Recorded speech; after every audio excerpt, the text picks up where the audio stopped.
जालना जिले के अंबड़ और घनसावंगी तालुका में हुई अत्यधिक बारिश और ओलावृष्टि से प्रभावित किसानों को दिए जाने वाले मुआवजे में हुए करोड़ों के घोटाले की जांच अब ठंडी पड़ गई है।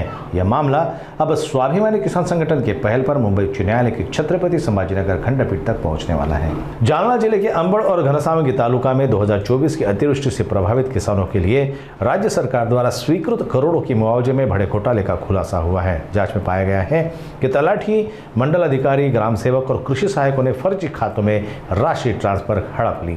अब तक 21 अधिकारी कर्मचारी निलंबित किए गए हैं और 76 के खिलाफ विभागीय जांच प्रस्तावित है, लेकिन जिलाधिकारी श्री कृष्ण पंचाल के तबादले के बाद जांच की रफ्तार धीमी पड़ गई है। मंत्री के आश्वासन के बावजूद FIR दर्ज नहीं हुई है।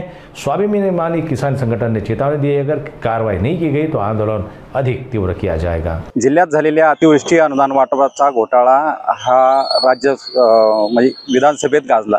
विधानसभेत गाजल्यानंतर महसूल राज्यमंत्री तसेच मदत पुनर्वसन मंत्री यांनी सभागृहाला आणि राज्यातील जनतेला आश्वासित केले होते की संबंधित दोषी अधिकारी कर्मचाऱ्यावर गुन्हे दाखल होतील, त्यांच्यावर निलंबनाची बडतर्फीची कारवाई होईल। मात्र असे होताना दिसत नाही। जिल्हाधिकाऱ्यांची बदली झाली आणि ही सर्व प्रक्रिया थंड बस्त्यात पडली असं आम्हाला वाटतंय, कारण की जिल्ह्यातील फक्त अंबड आणि घनसावंगी तालुक्याचा या चौकशी समितीने चौकशी केली। उर्वरित 6 तालुके अजूनही चौकशीच्या फेऱ्यातून बाकी आहेत। या तालुक्यामध्येही 50 कोटीपेक्षा अधिकचा घोटाळा झालेला आहे। तसे पुरावे आमच्याकडे आहेत, परंतु या चौकशी समितीला मुदतवाढ मिळणं गरजेची होती, तसं त्यांना मनुष्यबळ उपलब्ध होणं गरजेचं होतं, परंतु तसं काही अद्यापपर्यंत झालेलं नाही। मात्र आम्ही काही यावर स्वस्थ बसलेलो नाही। माननीय उच्च न्यायालयाच्या संभाजीनगर औरंगाबाद खंडपीठात आम्ही या विरुद्ध याचिका दाखल करतोय। त्याच्या नकला वगैरे आम्ही गोळा करण्याचे काम सुरू केलेले आहे।